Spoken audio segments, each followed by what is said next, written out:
নমস্কার, কেমন আছেন সবাই? আশা করি সবাই ভালো আছেন বা সুস্থ আছেন। আমি সুমিত কুমার, আপনারা দেখছেন Sumit BD pro YouTube channel.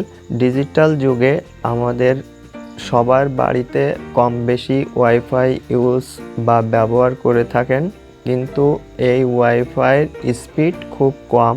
কোনো ব্রাউজারে ঢুকলে অনেকটা লোডিং দেখায়।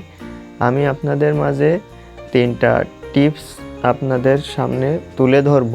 এই টিপস 3টা ফলো করলে আপনাদের ওয়াইফাইয়ের স্পিড বেশি পাবেন এবং কোনো ব্রাউজারে ঢুকলে সেটা দ্রুত চলে আসবে।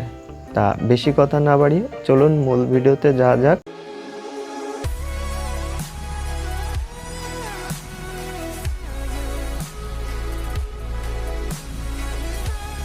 আপনি আমার ইউটিউব চ্যানেলে পাবেন এই টিউটোরিয়ালের মতো আরও অনেক টিউটোরিয়াল ও মোবাইল রিলেটেড বিভিন্ন ধরনের টিপস অ্যান্ড ট্রিক্স। সো আপনি যদি আমার চ্যানেলে নতুন হয়ে থাকেন তাহলে অবশ্যই চ্যানেলটিকে সাবস্ক্রাইব করবেন এবং পাশে থাকা বেল আইকনটি অবশ্যই অল বাজিয়ে রাখবেন নতুন নতুন ভিডিও পাওয়ার জন্য। আর যারা এই কাজগুলো অলরেডি করে ফেলেছেন তাদেরকে অসংখ্য ধন্যবাদ। আমাদের প্রথম টিপসটি হলো ভালো মানের ইন্টারনেট কানেকশন নিতে হবে। দেখা গিয়েছে আমরা অধিকাংশ মানুষই 5 Mbps ব্যবহার করে থাকি। এই 5 Mbps এর আন্ডারে আমরা অনেক মোবাইল বা কম্পিউটার ইউজ করে থাকি। এক্ষেত্রে আপনার স্পিডটা অনেক কম ব্যবহার হয় বা আপনারা স্পিড অনেক কম। এর জন্য কি করতে হবে, আপনার ওয়াইফাইয়ের এমবিপিএসটা অনেক বেশি নিতে হবে। এমবিপিএস যেমন ব্যবহার করবেন তেমনটা স্পিড অনুযায়ী আপনার এমবিপিএসটাও তেমন বেশি নিতে হবে। আপনি ধরুন 5 Mbps-এ 5 জনকে দিয়েছেন, তারপরেও স্পিডটা একটু কম।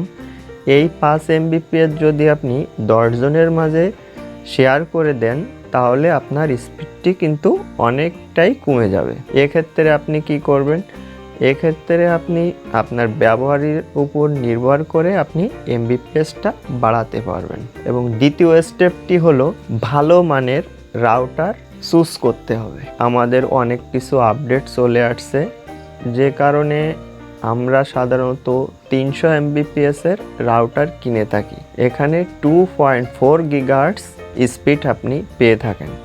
এক্ষেত্রে যদি আপনি ভালো মানের রাউটার কেনেন, যেমন 800 Mbps 5 GHz, এই 5 GHz এর রাউটার যদি আপনি চুজ করে থাকেন তাহলে আপনি এমবিপিএসটা অনেক ভালো পাবেন এবং ব্যবহার করে অনেক মজা পাবেন। আমাদের লাস্ট এবং তৃতীয় স্টেপটি হলো আমরা অধিকাংশ সময় আমাদের রাউটারের লাইন থেকে থাকে, এটা সব সময় ব্যবহার করি।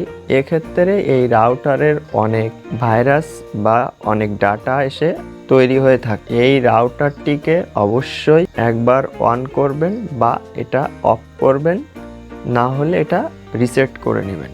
রিসেট করলে আপনার এই ডাটা অলরেডি ডিলিট হয়ে যায় বা রিসেট হয়ে যায়। এক্ষেত্রে আপনি রিসেট করে নিলে আপনি পুনরায় আবার যখন ব্যবহার করবেন সেক্ষেত্রেও আপনার ডাটা ভালোভাবে পাবে বা আপনি স্পিডটা অনেক ভালো পাবেন। আমি আরেকটি কথা বলবো, এই রাউটারের মূলত লাইন আসে ক্যাট 6-এর মাধ্যমে। এই ক্যাট 6টা অনেক সময় ব্যবহার করার পরে এটা অনেক কম স্পিডে ইন্টারনেট পাস হতে থাকে। এক্ষেত্রে আপনি 1 বছর পর আপনি এই ক্যাট 6 তারটি আপনি চেঞ্জ করে নিতে পারবেন। এই তারটি চেঞ্জ করার পরে আপনার স্পিডটা অনেক ভালো পাবেন বা কোনো কিছুতে আপনার বাধবে না, আপনি ভালোভাবে স্পিডটা পাবেন। তা এই ছিল ভিডিও দেখে যদি কিছু শিখতে পারেন তাহলে অবশ্যই লাইক করবেন আর নতুন নতুন ভিডিও পেতে চ্যানেলের সাথেই থাকবেন। ভিডিওটি সম্পূর্ণ দেখার জন্য অসংখ্য ধন্যবাদ।